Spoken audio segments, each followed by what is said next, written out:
Thank you, Mr. Chairman. Panelists, let me just go right down the line real fast. What percent of our atmosphere is CO2? Take your best guess. You don't have to be accurate. All down the line. Repeat that question. What percent of our atmosphere is CO2, carbon dioxide? Wild guess, it's okay. I'll bite 5%. 5? I'll just follow you then. We'll go 7. That's my favorite number. I'll see their 5 and suggest that we know that transportation causes 49% of CO2, so that's why we're all working on energy transition. All right. So what number do you think it is? 5. 5? How about you? I didn't hear you, Mr. Dreyer. 7. 7. Did you have one, Mr. Boyd? So we got a 5, 7, This Price is Right. 8. I'm gonna Okay. get the high end. All right. Well, I appreciate that, and I don't mean to put you on ice. I ask a lot of people that because all we hear is climate change, CO2, CO2. I heard a couple of you on the panel saying you're looking to change your vehicles to electric, even though we don't have the electric grid. And me as a farmer, I wouldn't be real happy about running out and replacing $300,000, $500,000, $1 million pieces of equipment because someone wants it to be electric. The answer is 0.04%. Not 1%, not a half of a percent. It's 0.04%, and it's gone up from 0.03 over the last couple decades. This is what we're being all contorted into doing, is this tiny change in CO2. If we get below 0.02, plant life starts dying off.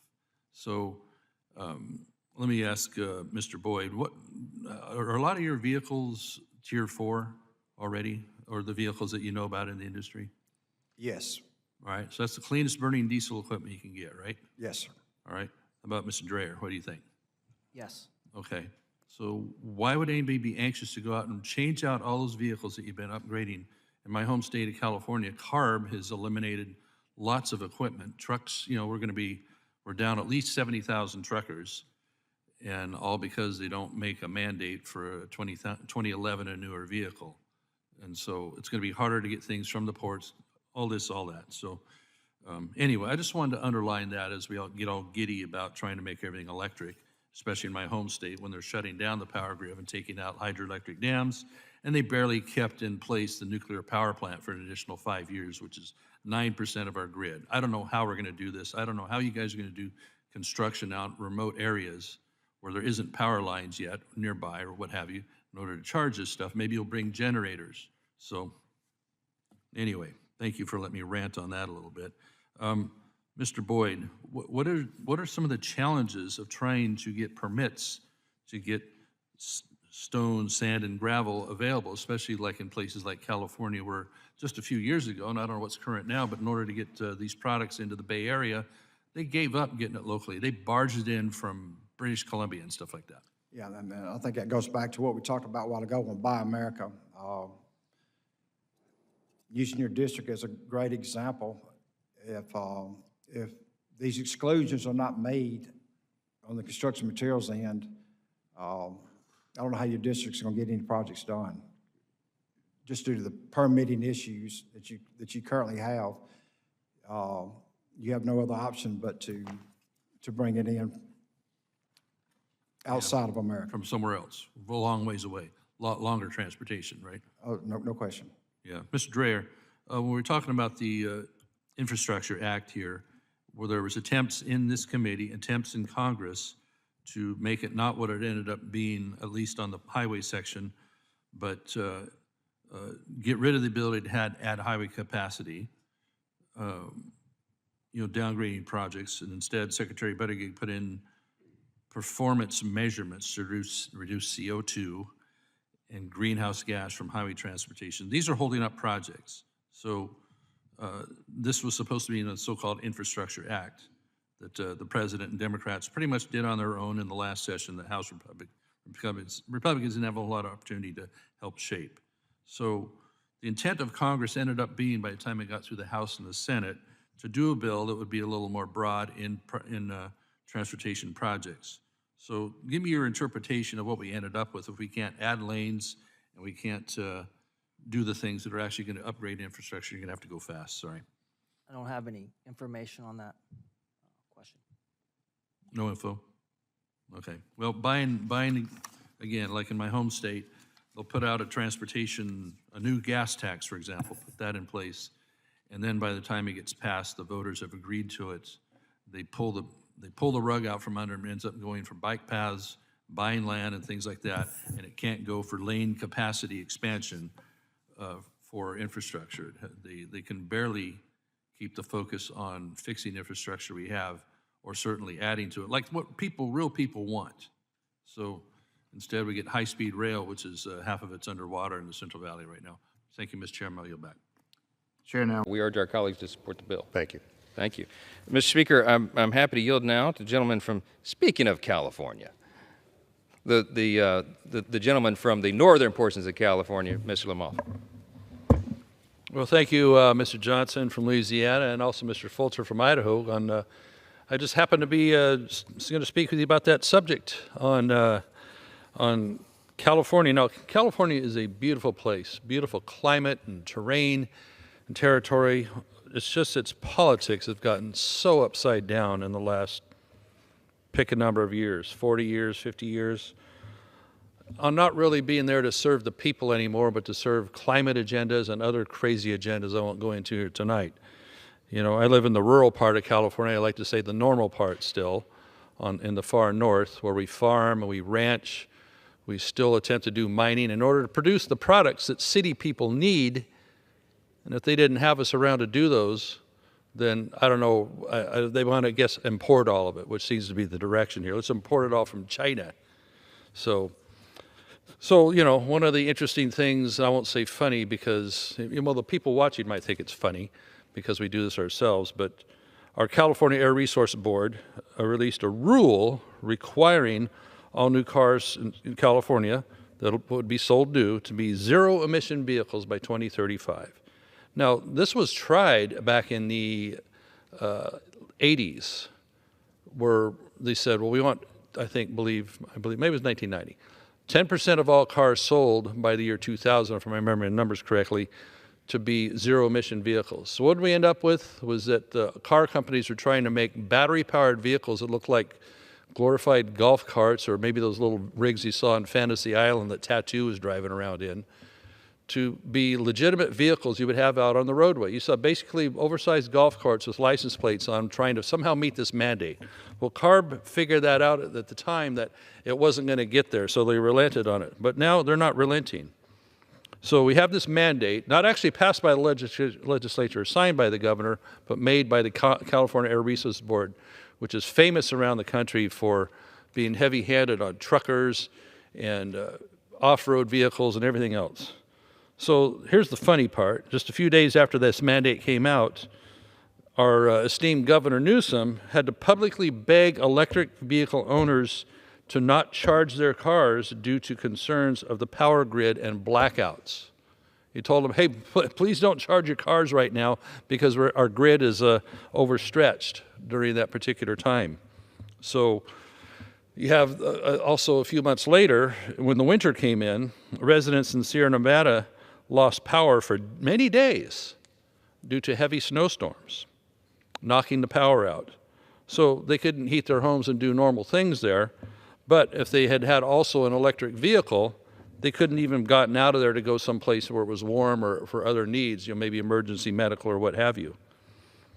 We also have rolling blackouts that are common in the state, either due to overuse and not enough power on the grid to keep things going. So the industries in California, many of them have agreements with the utilities that they'll voluntarily shut down if they're called, if the grid looks like it's going to be overtaxed at a particular point. So you have manufacturers that have to lay off their workers for the rest of the day, stop production in order to pull offline and not use power because we don't have enough of a power grid in California.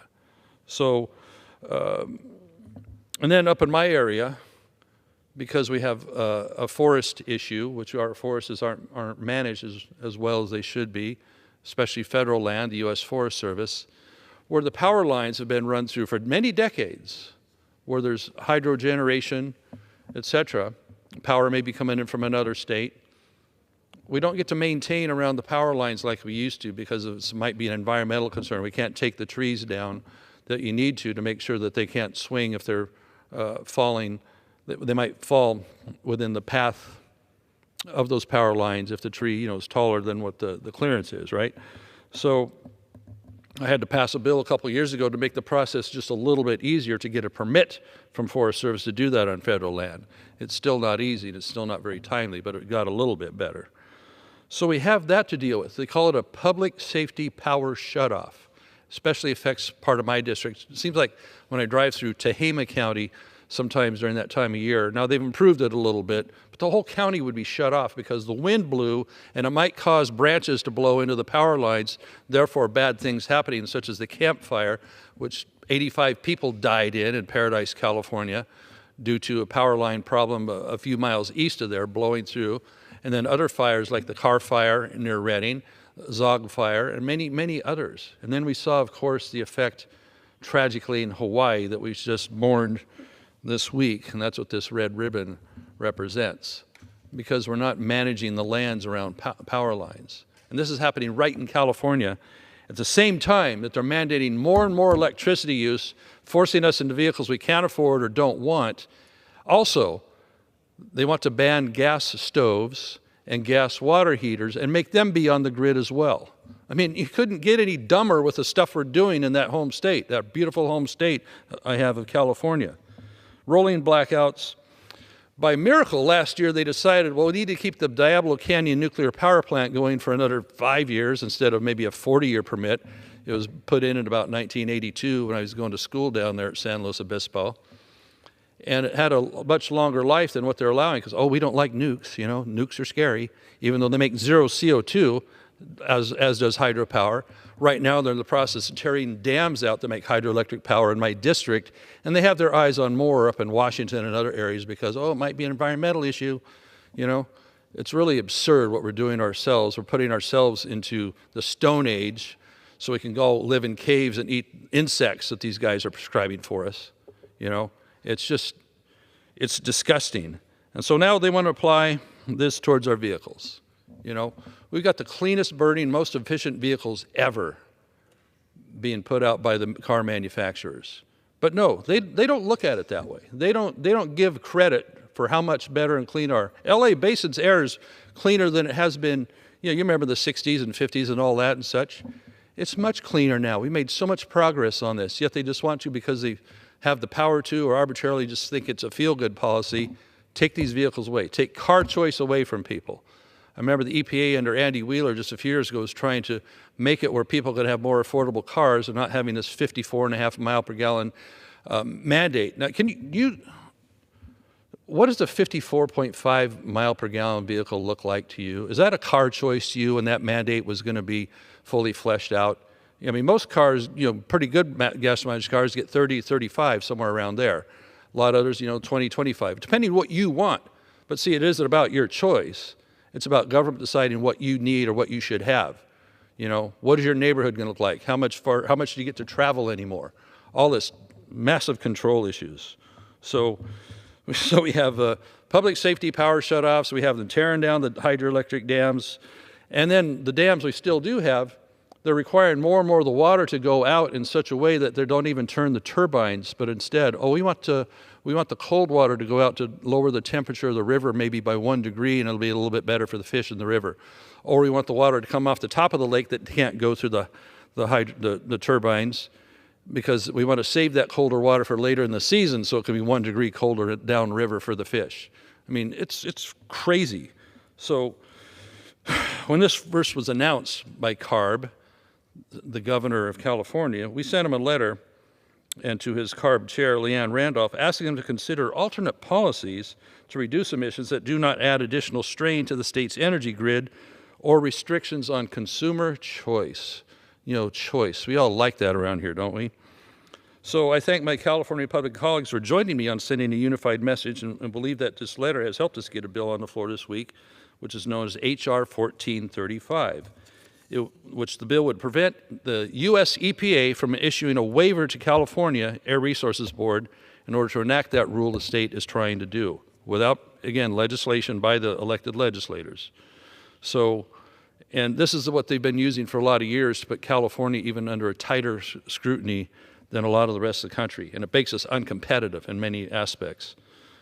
So though 95% of vehicles on America's roads are run on internal combustion engines, they're using the acronym ICE these days, states like California are trying to pass these egregiously unrealistic emissions mandates to force American car manufacturers and others, foreign ones too, to prioritize EV manufacturing.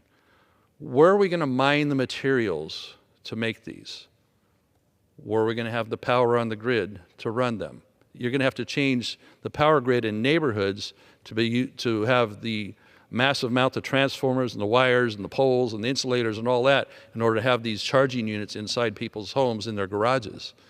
They aren't taking that into account. It's just this la-di-da, pie-in-the-sky deal. We'll just mandate it, and it'll be great by 2035. And the idea that people just can't afford these vehicles, as many of them are sometimes $17,000 to $20,000 more for the equivalent same size, same usage type vehicle. They don't care. So a whole bunch of the country's economy would be affected by this because probably a bunch of other states would follow California's ideas on this with this waiver that they're seeking. So it's a real market manipulation that nobody has asked for other than the do-gooders in Congress, at the state level, and others that are forcing us in many ways in our lives. They want to force us what kind of home we live in, what we eat, what we drive, and how we power our stoves and our water heaters. Now, I mentioned a little bit ago how the grid got knocked out in some of the mountainous areas after the storm there, so you think, well, at least people can go turn on their generator in order to provide some electricity and some heat in their home, perhaps. No. They want to ban gas-powered or fuel-powered generators, too, okay? So I'm wondering, what are you supposed to run a generator on if you can't run it on gas or diesel or natural gas or a propane tank or something you might have nearby? What are you supposed to run it on when the power goes out? If you live in a rural area where it frequently public safety power shutoffs or fire or other things happen that knock out the grid, what are you supposed to do? They just make up the mandates, man. You know, Governor Newsom, who is maybe aspiring to be president, I warn you people across the country who are watching, don't fall for this stuff. You know, I like to joke around a little bit. I'm from California. People, don't do what we do, okay? It's going to affect your privacy. It's going to affect your freedom. It'll affect basic choices, affect your economy of your household and of your state. So we don't even nearly have the EV charging systems that it would take to have them close enough and enough of them on site. You ought to see the lines there we have. Like there's one place down in San Luis Obispo, you can see the cars just all lined up. All the Teslas and all these other folks lined up, waiting for the opportunity to plug onto one of these things for 2 hours and go about their way, about their business as they travel. You probably heard about the story. I think the guy was from Michigan. He bought, I believe, the new Ford electric truck and was going to go camping with it. Well, he made it about 1 or 2 states away and finally had to give up on it. And I think he went and bought a Dodge Cummins diesel in order to complete his family camping trip because it was way oversold as what it could do versus what it actually do.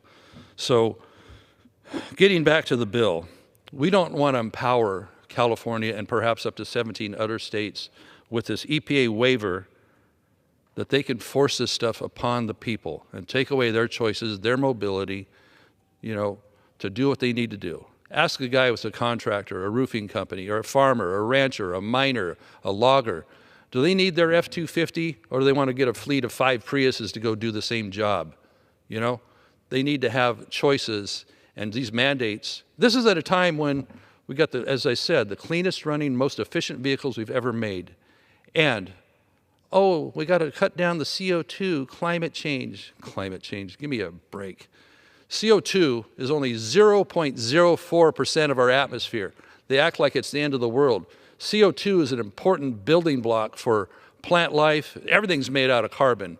And they act like, because they've been able to dream this up as a killer, that we have to stop all things that make CO2. Well, I'll tell you what, if we're too good at this, if we go below 0.02%, plant life starts dying off. Now, we'll never be that good at getting rid of CO2, but we're going to spend trillions doing it, and we're going to make ourselves a third world country here while China and others keep going ahead.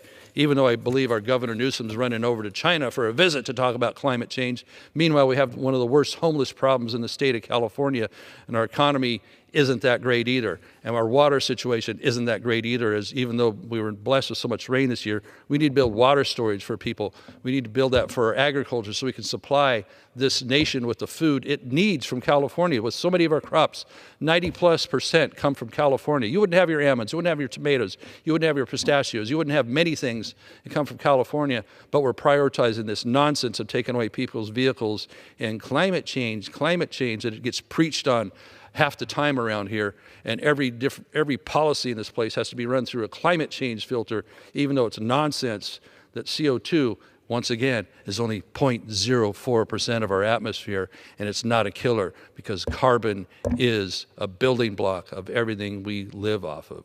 So please call your Congress member and tell them to support H.R. 1435 and don't empower California to control your state and your economy by mandating what kind of vehicles, not only, because it's going to affect, it will ripple out from our whacked out state to your state, okay?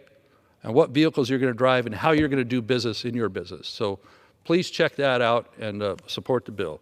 Thank you for the time, Mr. Johnson. I appreciate it. Thank you, my friend. And sadly, what happens in California, that giant market out there, affects the entire country. So I appreciate you shining. Well, on his first day in office, President Trump wasted no time in addressing California's water crisis by signing the memorandum titled "The Putting People Over Fish, Stopping Radical Environmentalism to Provide Water to Southern California." So we are very pleased with the President's strong actions on that in many fronts yesterday and look forward to working with him in the administration on that. Now, it did say Southern California, and as a representative of Northern California, like, what are you doing, Doug? But what we actually want people to understand, due to stories like this is Lake Shasta up in Shasta County, just north of Redding, holds 4.5 million acre-feet of water when full. It's part of the federal project known as the CVP, Central Valley Project, built in the 30s. We have an opportunity to raise it 18 feet, add 600,000 more. That's a different story for a different day right now. As well as the other projects we have around the state that hold a lot of water. Lake Orville, right near my home, 3.5 million acre-feet. So the President wanting to have water that is already available, useful for other Californians, instead of being lost or not stored to begin with. I appreciate that directive because you know what? We have plenty of water in California that falls on the Sierra in rain and snowpack if we would capture it. Instead, we have the situation year after year. This poster, it's a bit dated, but it's the same thing year after year, shows how much water is being lost out through the Bay Delta. You know, we have this massive flow in this particular timeline. 7 million acre-feet came in. We're losing 6.5 million acre-feet because they're just letting it go out. It's not helping the Delta smelt you've heard about. The Delta smelt they can't find anymore. They do trawls, they can't find it. It's gone. Even with all the extra water that's been pushed out since 1992, it never did help the smelt. So maybe too much water actually drowns the fish or something. I don't know. So we don't need to flush that much water through the Delta even to keep saltwater intrusion from coming back up and affecting some of the Delta. We need to be trapping that water. We need to be saving that water for San Luis Reservoir and for crops that would be helpful in the San Joaquin Valley. Also, when we talk about Southern California, my colleague just talked about the horrendous fires down there. And so this is a reservoir right near Pacific Palisades, which burned to the ground. This reservoir, had that been full, they would have had enough water to last several days instead of just the few hours that their hydrant system had. That's what it looks like full, more or less. That's what it looks like empty. It was empty. It had been empty for nearly a year. What kind of management or planning is that? They don't even tell the fire department that it wasn't full at the time. They're supposed to be doing some kind of repair on it. Probably could have been done in a couple of weeks. Instead, they're putting out for bid and this and that. Probably their local staff could have done it, they say. We lost that opportunity to trap. Get this, it holds about 40 acre-feet. I just showed you how many hundreds of thousands of acre-feet go out through the Delta. You could fill that up in minutes if you could somehow channel the Delta into that. Yet, this is what you get. So instead, we would have the opportunity to have those reservoirs full, have Southern California have what it needs, and also let's not forget the San Joaquin Valley, which President Trump knows a lot about, to grow these amazing crops. So many of them come from down there, as well as my part of Northern California, to feed the United States and even the world. These products, when I show you these percentages here, These are percentages of crops that come from California that Americans use, not just Californians. And so if we don't grow them in California with all this abundant water we have, then where's this stuff going to come from? Where's this food going to come from? We're going to have to import it or do without it. It's like, well, maybe we don't have mandarins anymore. Maybe we don't have avocados anymore. You know, we'll just eat something else. Why? We need to have these choices, and we have the ability to grow them because we have plenty of water when we trap it. Even in drought years, there's still enough water that comes down. So with that, the management of water supply is also tied back to fire management. And unfortunately, what my colleague was talking about, the horrific fires in Southern California, this is some of the brush that grows on the hills above those areas. It's a pretty arid climate down there. We know that. But if we're smart about it, we can actually be removing this brush and make it, if fire does happen, it's just burning weeds at a slow pace instead of driven by the Santa Ana winds at a high rate of speed. 80 miles an hour, you can't beat that. Firefighters can't beat that. Do their best efforts. They got to try and at least make a line of defense at the city. But when it's flowing over the top of them like fire does and like happens in my district all the time, it's humanly not possible. This is how we stay ahead of it. Removing this brush in the timber areas, like in my district that burned a 1 million acre fire one time. We can be removing brush, we can be removing dead trees and small trees. We're still leaving the forest, but it's a thin forest, it's a managed forest. So instead of empty promises being made, empty-handed by Gavin Newsom, time and time again, saying, oh, we're going to do something about the water, we're going to do something about the fuel in the forest. No, he isn't. He's dragging his feet on seeing the water supply built in California. He needs to be directing his people on Water Commission, directing people on the Water Control Board to make things happen to build these projects expeditiously as possible, instead of like, oh, just trying to slow down the lawsuits. You know, we need to do this to scale. We need to do this with speed. We're tired of the empty talk, Governor. President Trump is leading the way on his first day, showing a path forward on helping our water supply, on helping our forested areas, on helping the people of our state at home and our country to have what they need. So no more empty promises, no more nonsense. Get out of the way, Gavin Newsom. Let President Trump, instead of putting aside $50 million in the legislature, is what they're talking about, to fight Trump. And they want to tie that to state aid for Southern California for fires. Talk about conditions. We hear conditions a lot around here. Oh, no conditions. You're making conditions on the state legislature to tie $50 million to fight Trump with lawsuits. Gentleman's time has expired. For state aid. I yield back. Thank you. Now, as a gentleman from California, Representative LaMalfa. Thank you, Mr. Chairman, and Mr. Secretary, welcome to our committee lair. Glad to have you here today. So we've covered a lot of interesting topics so far.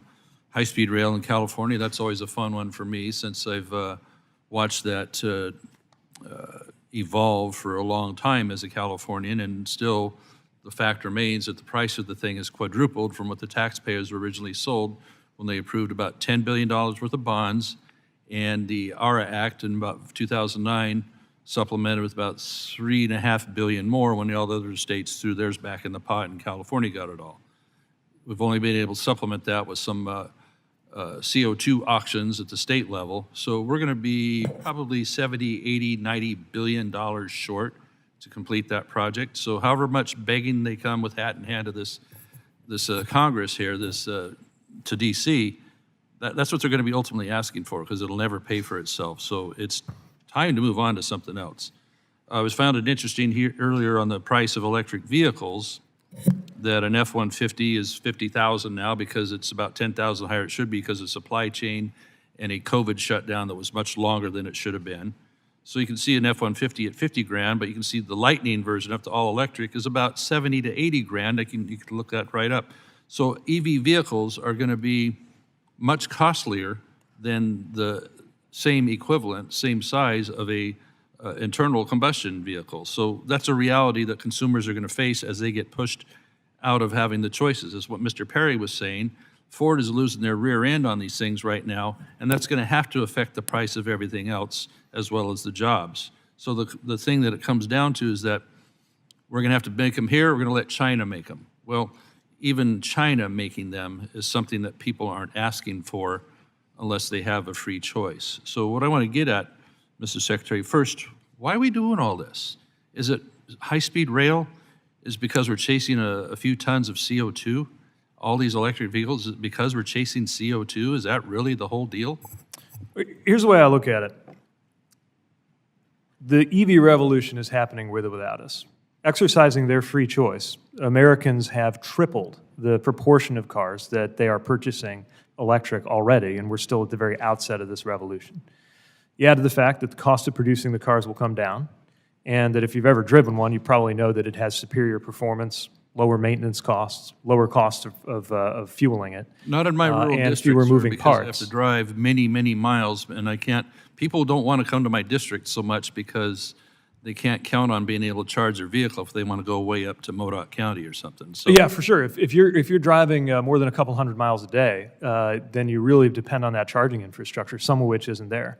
On the other hand, the vast majority of Americans will do what Chasten and I do, which is we got a hybrid plug-in minivan. We just charge it in the garage, and it does what we need for most purposes. But anyway, the point is to get to that very important question you asked: why, if EVs are coming anyway, why have a policy intervention? No, they're Why being spend taxpayer forced. money? They're The answer being is forced. this. They're being forced by No, government. nobody's being forced. CEOs of these corporations don't have a spine. They're all falling in line. I don't know if you sat down with these CEOs, but I would say they're pretty tough and smart No, they're business. scared of Washington, D.C.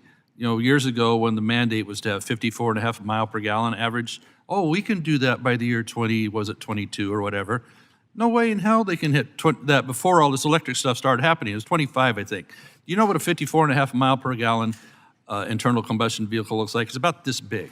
Okay, so Yeah, nobody wants those. Nobody wants these electric vehicles unless you're an elite that can afford them. People in my district sure as hell don't want them. So keep going. Why are we doing this? Is it over CO2? Yeah, we're doing it for 3 reasons.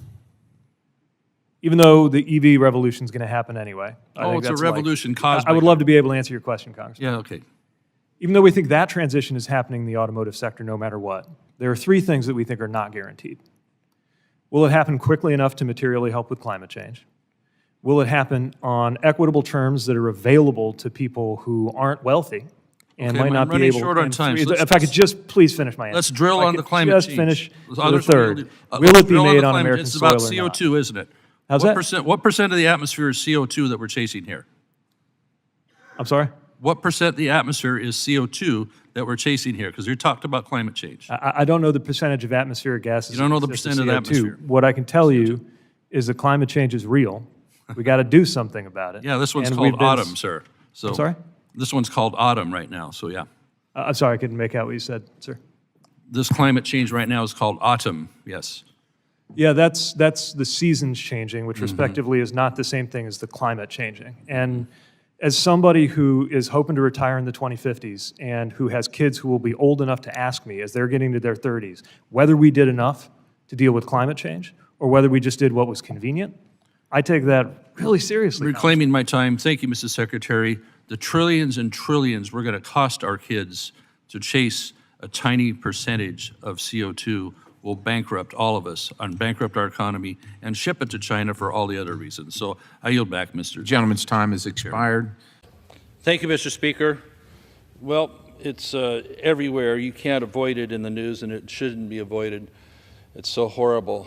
The fires we have now in Southern California that are devastating, so much there, so much value, so much lost, and up to 24 lost lives now. It's an incredibly unnecessary happening.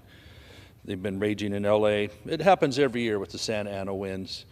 But up in the Northern California portion that I represent, we've had that devastation already many times. Town of Paradise, town of Greenville, town of Canyon Dam, and others completely obliterated. Now, our Governor Gavin Newsom has been up there to see those fires, especially the Paradise one, when President Trump came to Paradise and visited to see the devastation.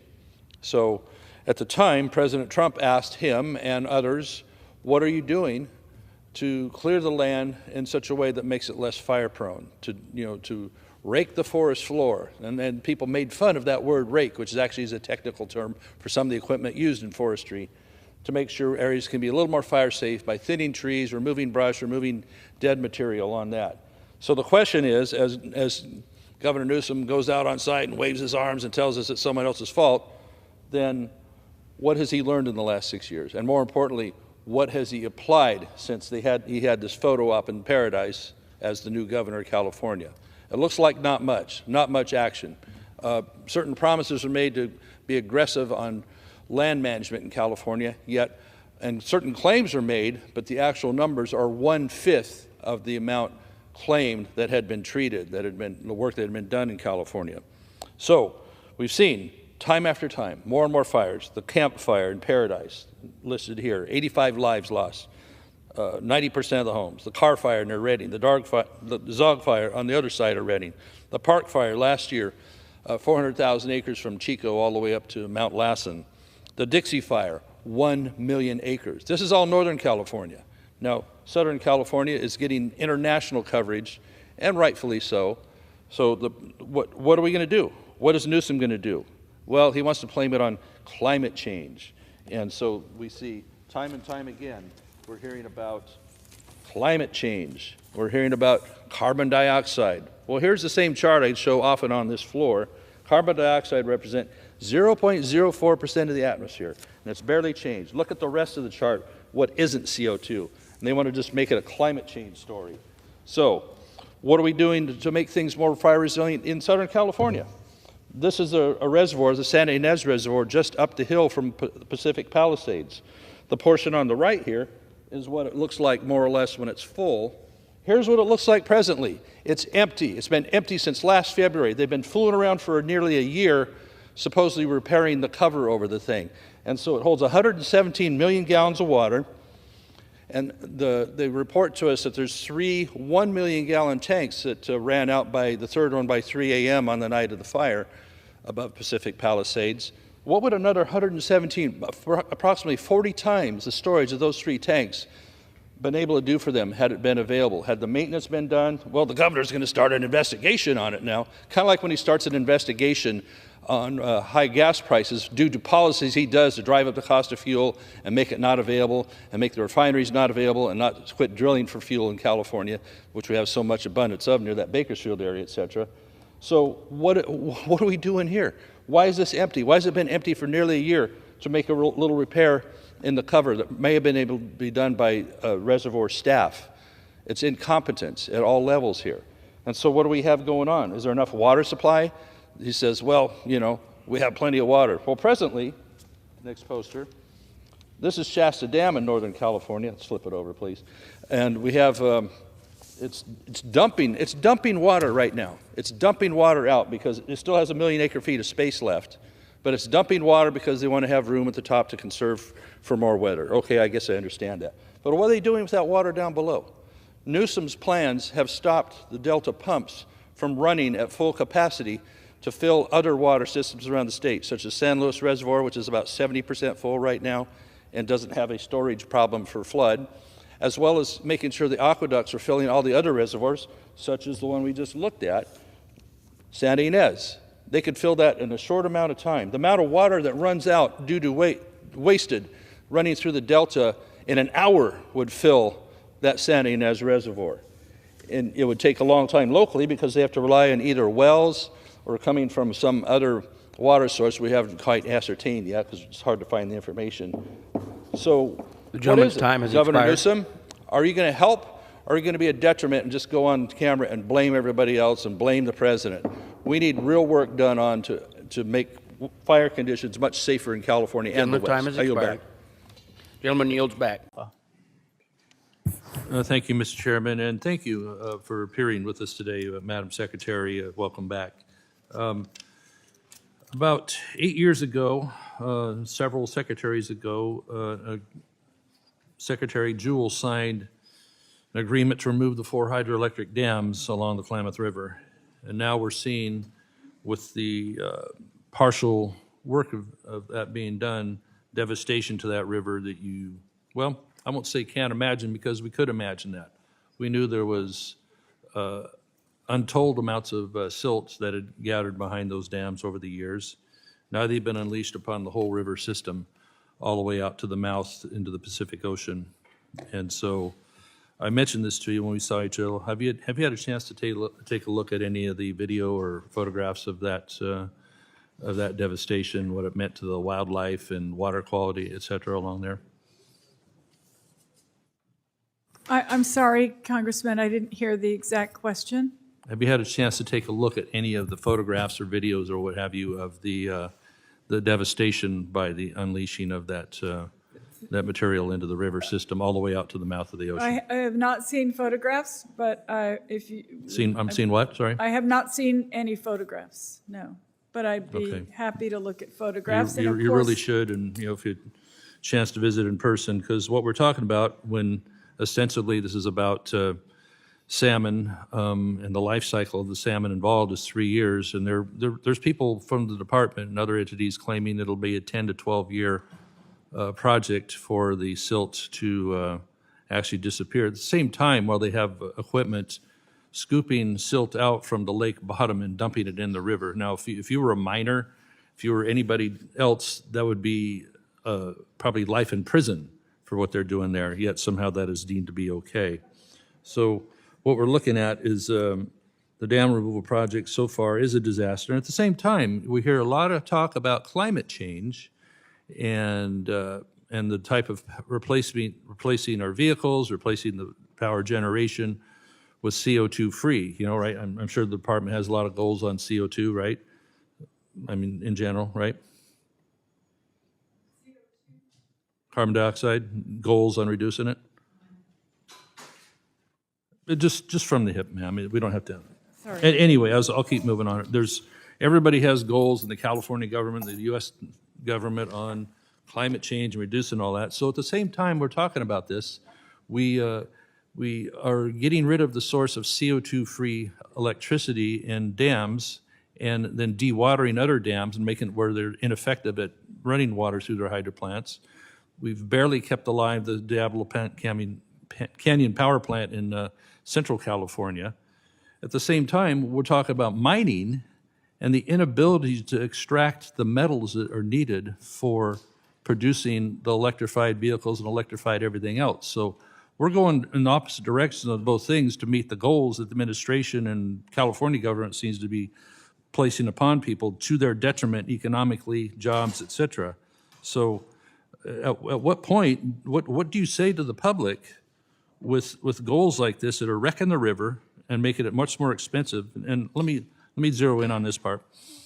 The Klamath Lake is at 90.6% capacity as of yesterday, as the lakes around California are filling up. Shasta, Oroville, Folsom's on its way up. New Malone is as high as it's been in quite a while. Yet we're seeing 40% allocation to some of the San Joaquin Valley districts. So how does your department explain that in context with people seeing skyrocketing food prices, and then we talked about hydroelectric and electricity prices? What am I supposed to say to them about the direction that this administration and your department is going? Congressman, thank you for the question. And I know you and I have had conversations about this, and you've also essentially had an open door to the Bureau of Reclamation staff. Thank you. Yep. I know they're also going to be here later in the month. So I want to tell you that, yes, we understand that there was record moisture in some parts of the West. However, it's my understanding that the drought persists, and so they are working to be even the careful Klamath Lake. with the water that we have so that people will have it into the future. But there's not a drought. 2 years in a row, almost record snowpack. The lakes are essentially full if they're allowed to be topped off, all except for the San Luis Reservoir, which is about 25% down. So the farmers in Klamath are still, with a nearly full lake, are going to still be at maybe 2/3 of their allocation, as well as the 40%ers down south in San Joaquin. So with all that, with all this, how do you explain it to the farmers? And then let me come back to the CO2 one more time. Again, you got CO2, climate goals. What percent of the atmosphere is carbon dioxide? I understand that you will tell me how much it. No, I'd like to hear it from you. I'd like to hear it from you. The gentleman's time has expired. The chair now recognizes the gentlelady from Oregon, Ms. 0.04%. We've heard that before. Once or twice. Thank you very much. The chair recognizes the gentleman. Objection. The gentleman is recognized for 1 minute. Thank you, Madam Speaker. Well, the California Democrats are at it again, doubling down on radical green agenda and threatening personal freedom. A state-funded study has suggested a ban now on gas-powered classic cars from public roads, claiming they're too harmful to the environment. We're talking parade cars, we're talking hobby cars, the stuff people enjoy, the stuff that politicians like to ride in parades in when they're running for re-election. Let's be clear, classic cars are a lot more than just vehicles. They're pieces of our history, symbols of culture, and a source of pride for countless Californians. It doesn't stop there. These same people trying to do these bans, whose green policies could hike gas prices by as much as 85 cents, 90 cents a gallon, they want to force you into an electric vehicle while our power grid can't even handle a summer heat wave. Meanwhile, the elites pushing these bans are still flying in private jets off to meetups and overseas and cruising on their big yachts, which spew far more emissions than the classic cars they want to outlaw. It's not about saving the planet, it's about control. We need to call out this hypocrisy and stand up for the freedoms of individuals, for their automobiles, for what have you. So I can speak for a lot of them knowing that you will pry my 68 Mustang gear shift out of my cold, dead fingers. I yield back. Without objection, the gentleman is recognized for 1 minute. Mr. Speaker, today we celebrate Constitution Day, September 17th each year. This originally was passed as a law in 2004 for citizens to remember the founding of our Constitution and the hard work they did in Independence Hall back in 1787 to give us the pieces that are really important to our American citizenship. So this law requires all education institutions and federal agencies to commemorate and teach about it in schools. And it's very important schools emphasize the Constitution and how we got here and how that is the core of our existence as a free nation. So what we have to know about the Constitution is it protects our rights, but it can only do so if we protect the Constitution. Now, I commemorate each day a person whose rights weren't protected, Irina Zarutska, who was a refugee from Ukraine, killed needlessly on a train in North Carolina by a guy who had been released 14 times for other crimes. I wish we could have protected her more so. We have a lot to do. I yield back. So today I'd like to talk with you about California's new minimum wage law that for fast food workers that took effect on Monday, April 1st. So jumping the wage from the statewide $16 an hour to the $20 an hour that fast food workers will now be receiving. And I guess my question for you is, what do you make of this? What do you make of this new law?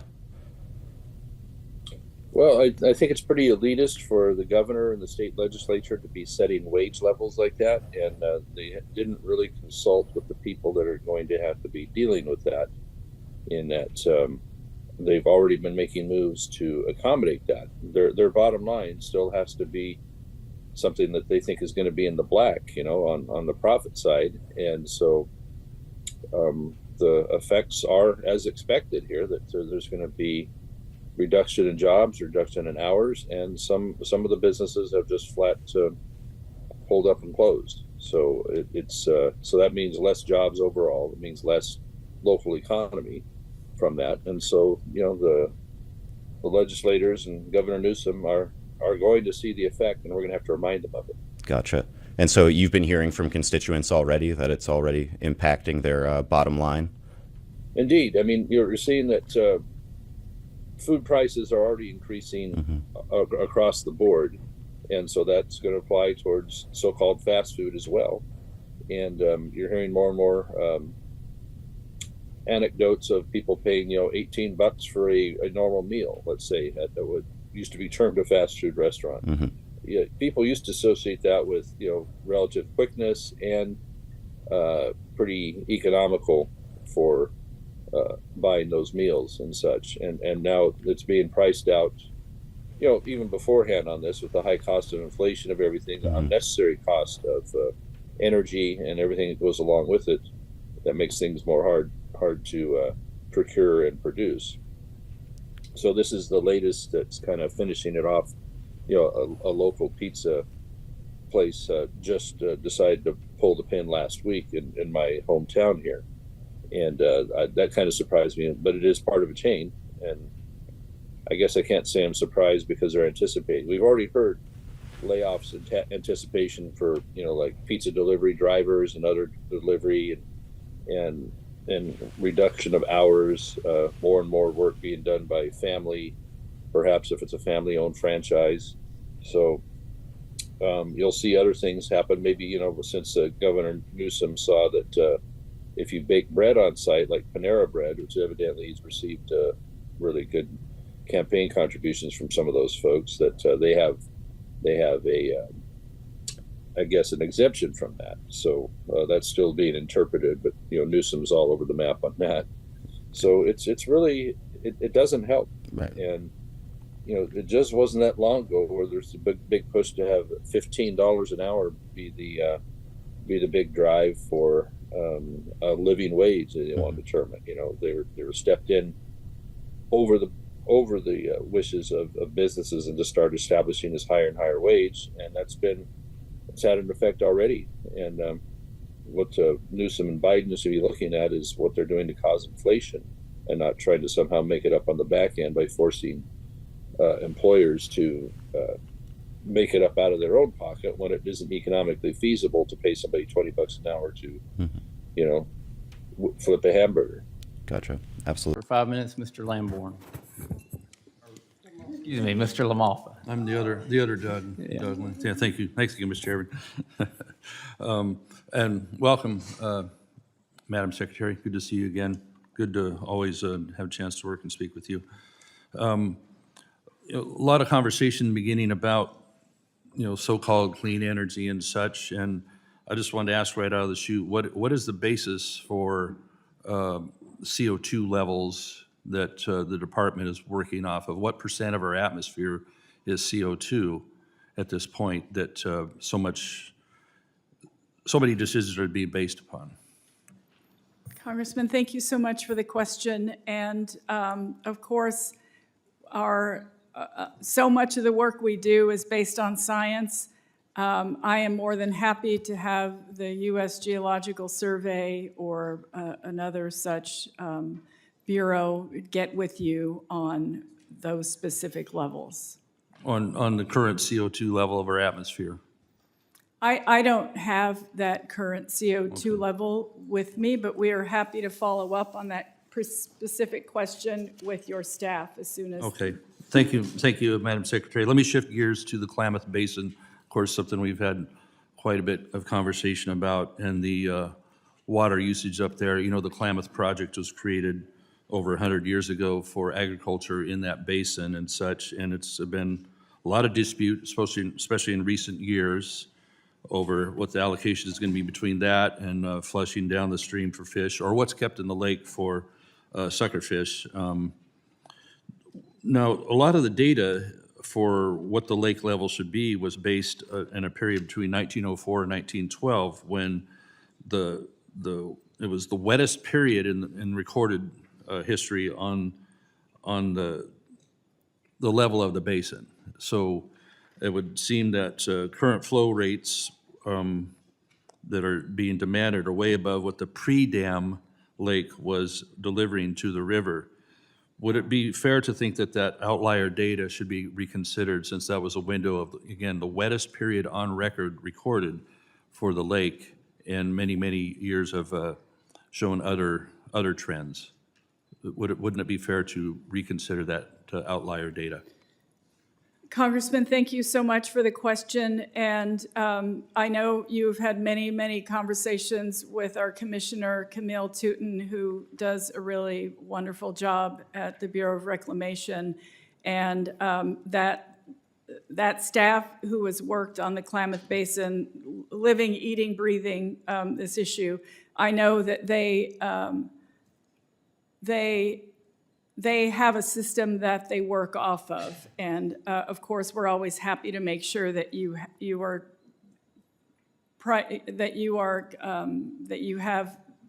that we can meet with you and convey that information to you. And I do appreciate that. But the department is committed to supporting the Klamath Basin communities amid a fourth consecutive year of drought. I know there's been a lot of moisture in California. That doesn't mean that the drought is over.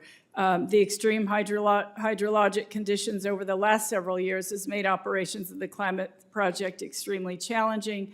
We're working through those every time.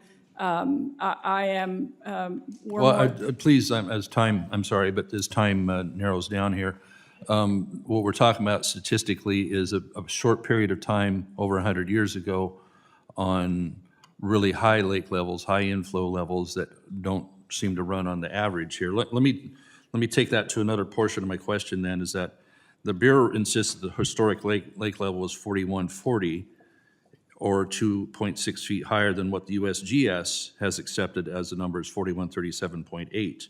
So the higher elevations are critical in determining what the water rights are and what's going to be sent downstream. So again, we have a dispute as to what the lake level was and the data that it's being based upon. So would you commit to commissioning a new study by a non-political body to address these current discrepancies we have with BOR and USGS? I am more than happy to take your concerns, and we know how concerned you are about this issue, back to the Bureau of Reclamation, and we, of course, will be happy to be, whatever the committee asks of us, we'll work to respond in a timely manner. Well, all right, I appreciate that, and that there was improved water allocation in a really great water year on the lake, but it's still about 50% of what growers should get. And then over on the Trinity Lake side, I want to touch on that as well, is that it was deemed a wet year, yet the lake is only at 37%, while surrounding lakes are about to come to 100%, and they've doubled, more than doubled, the amount of water flowing out of that lake down the river. And it's even starting to flood some people's homes. So I'd like to forward that information, or it's threatening to do so. If it goes much higher, it's right at the base of people's homes there, and in that Trinity River so-called restoration project, there's so much water flowing out of that lake, it's going to ruin their needs for this summer, et cetera. So I'll want to bring more attention to that. So thank you, Ms. Chairman, for it. I'll just you back. Gentleman's time's expired. The chair now recognizes the gentleman from the Northern Marianas for 5 minutes, Mr. Sublime. Thank you very much, Mr. Chairman. For what purpose does the gentleman from California seek recognition? I seek unanimous consent to address the House 1 minute and rise and extend remarks. Without objection, the gentleman is recognized for 1 minute. Thank you. In 2021, U.S. drug overdoses due to fentanyl skyrocketed and is now reported to be the leading cause of death for Americans aged 18 to 45. The leading cause of death for Americans between 18 and 45 is imported fentanyl, mostly coming across our open southern border. Instead of combating this epidemic by prosecuting drug traffickers or banning molecularly altered fentanyl substances, the Biden administration is making America's drug problem worse by actually putting crack pipes distributed into the hands of users. Crack pipes distributed by the U.S. government into the hands of drug users. Yes. This has been already modeled in San Francisco, so I guess we want to do the Californication of the rest of the country with these crazy ideas coming from the Biden administration. Boy, we've gone from just don't do it to, hey, just hand it all out. It's unbelievable that this is a policy in the time of drug problems in this country skyrocketing, harm coming to people, and the Biden administration wants to hand out free crack pipes in the name, I guess, of racial equity. Unbelievable. I yield back. For what purpose does the gentlewoman from Thank you, Madam Speaker.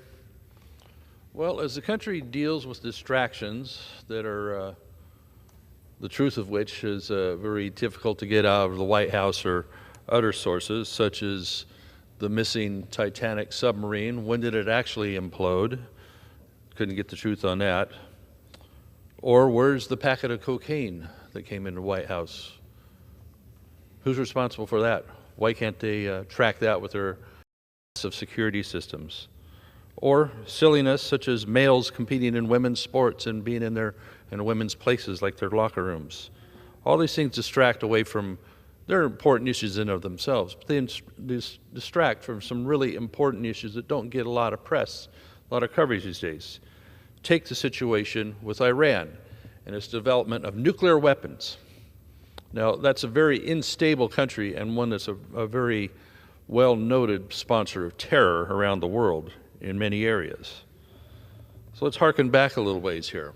Under the Obama administration, everybody remembers that first pallet of cash that was flown into Iran of about $400 million, basically of other currencies, because there were still sanctions at the time that we couldn't send U.S. dollars in there, so it was mainly Swiss francs and euros that were sent in, of a total of about $1.7 billion that was sent in to help sponsor terror that Iran is so good at. So how are we supposed to ask our partners around the world to continue sanctions against Iran, whatever is still left in place, after the JCPOA was put in 2015, to help stop the major sponsor of terror in the world? How are we supposed to continue that? Indeed, the Biden administration has a plan, an idea of sending $17 billion more over there to help prop up their treasury. What in the world are we doing that for? With all the things we need to spend money on in our own country here, and we want to help prop up the treasury of the major state sponsor of terror that Iran is. The JCPOA, agreed to under the Obama administration, has been a complete failure, trying to limit the amount of uranium that they would be refining through their centrifuges. Our understanding is that they have 23 times the stockpiles of these uranium material provided for in the 2015 JCPOA. really adhering to that agreement, enforcing that agreement, it sounds like. And yet we're talking about, at this administration, sending $17 billion more to help prop up their economy and help them do more terror activity. 23 times the stockpiles. So at the point that Iran reaches 90% enrichment on its uranium, Israel's going to have some very important decisions to make, because Israel's already surrounded by a lot of people that don't like them in the Middle East, including Iran. If they get the weapons they need and the ability to deliver them, Israel's going to have some very, very tough decisions to make on preserving themselves, and not getting much of a good signal coming from the current administration in the White House that the United States is going to be there to back up Israel like they need to be. What will that force them to do? Who knows? Probably some very extreme things. I don't blame them, but when the International Atomic Energy Agency can verify that they've reached already 83.7% of enrichment levels of a certain amount of stockpile that Iran has, they're not far from having nuclear weapon capable materials. When they reach that 90% point, that's generally accepted as nuclear bomb ready. Now, is Iran a stable enough country we can trust them with nuclear bombs? That was what supposedly the whole JCPOA was about, to keep them from getting nuclear weapons. This isn't the Iran of old, where the United States used to at least have a relationship with them, and they had a lot more of a westernized culture with free movement, free activities for women, for many Iranians, pre-1979 and the Ayatollah taking over there. It's still a very unstable country and causes much instability in the world. So the idea of them gaining nuclear weapons very soon, when they reach that 90% mark, puts us all in a pretty perilous position. We're across an entire ocean from the situation there across the Atlantic and such. But our our great ally Israel, as well as part of Europe, what are they going to be facing with a nuclear Iran? We better get serious on not sending them $17 billion or more, but putting the sanctions back in place that will bring Iran to its knees and stop this nuclear proliferation and their ability to sponsor terror. I yield back. Ms. Chairman, thank you for this hearing. Ms. Arias, when you talk about early on in your conversation that within 1 mile of the tracks is 90% of the emissions, but don't we have to acknowledge when towns were first built and settled, they were either along the coast with ports they're along rivers, and when, with the advent of railroads across the country, towns located right next to the railroad, because in any case, they want major sources of transportation to move freight, people, et cetera. And so kind of implied with what you're saying is that maybe all towns need to be at least a mile away from railroad tracks to not have emissions. And then you have to acknowledge too that sometimes the rails were there, sometimes the airport was there first, that property is cheaper next to those, is not as desirable, and so they move homes into those areas that only because they're cheap and people with lower incomes can afford to move into them. So whose fault is it really that people live near these areas, developers or people that choose to buy homes in these areas? We have to look at that on the other side. So, Ms. Arias, when CARB fully acknowledges that people are going to go out of business, especially short line railroads, which are an important integral part of what the long lines can't do and what we don't, what Mr. Moulton was even talking about, do we want to shift this to trucks?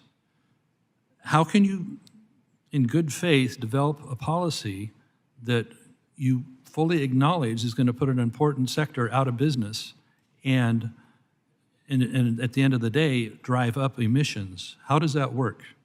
Thank you for the question, sir. As it relates to the analysis that we have in our report, that report does not take into account any sort of the incentive programs or other opportunities we might be able to work with the Class 3 railroads. As mentioned earlier, there has been a significant application pool this year to help the Class 3s get to compliant engines. In addition, we intend to support them and work with them to continue to seek those fundings as we're moving forward. Okay, We're also specifically talking to each of the class lines individually and trying to determine what is the cheapest and easiest way for them to move through the regulation. Okay, let me stop you there, because maybe there is no way for them to move through the regulation. There are small outfits. They don't make a ton of money in order to change this technology. Mr. Olvera, or Mr. Nober as well, when they talk about availability of Tier 4 engines, which, my stats here show me that if we're at Tier 4 engines, if you just took a breath for a minute at CARB and let everybody come up to Tier 4, you've achieving 85 to 90% cleaner versus older technology. That sounds like a win to me, but you're already jumping ahead to 5 or 6 or all electric. And Ms. Arias, you're saying like, well, we can take this diesel engine out of a Tier 3 or 2 or whatever, and we'll put this newer one in. You don't say that we're going to put a new diesel engine in. You're talking about putting an all-electric thing that doesn't even exist yet. How does that work? Because I want Mr. Nober and Mr. Olvera to talk about that for a moment. How is the Tier 4 availability of those engines coming along here? Can we even replace everything with Tier 4 at this moment? Because Ms. Arias said that it was new technology as of about 2015. That's only a few years ago. We expect all these things have been changed to Tier 4 by now. Tier 4 engines are limited in availability, and with locomotives or railroads requiring their locomotives to all upgrade in an abrupt time frame, that limited inventory is going to be taken over very quickly. So we're jumping past Tier 4 with this mandate, right? We haven't even filled out Tier 4 availability. They want 5 or 6 or whatever number you want to call it, right? Yeah, there's very few locomotives in the short line industry that are at Tier 4 level. We were my railroad was one of the pioneers jumping to Tier 3 engines starting in 2008. At the time, that was the best available or highest tier available, but Tier 4 is just getting started. Well, it's a lot like the trucks in California. They say, hey, get up to this newest tier from 2011 or newer, and you'll be fine for a long time. Then wham, they change the regs, and those trucks are now have to be phased out by 2030. Same with people in good faith trying to do their local. Mr. Nober, try and touch on that too, please, with Tier 4 availability and the massive, 85, 90% cleaner if we were just all at Tier 4. Well, as Mr. Lowell, as I indicated before, when Tier 4s were first required, it took a long time to iron out the operational issues with them, and only one manufacturer has ever actually been able to produce working Tier 4 locomotives. Currently. When they first came out, then again, there were many problems with them, and they kept breaking down. And for a railroad, at least at BNSF where I used to work, they have to operate in Arizona in 120 degrees in the summer, in Montana and minus 50 in the winter, on a 24/7 basis. And if there's a failure, that becomes a significant issue in a network industry. And so reliability is a very important factor, I think. Thank you. And here we are jumping past a tier that isn't even ready yet with new regs with non-diesel engines, right? I don't think that there are, I mean, again, I'm not a locomotive expert, but I Well, don't the believe that there are requirements. I feasible, gotta yield I don't back. think that there are feasible locomotives that I got to reclaim my time, sir. Thank you. Sorry about that. Yes, the Chairman. gentleman yields. Thank you so very much. Mr.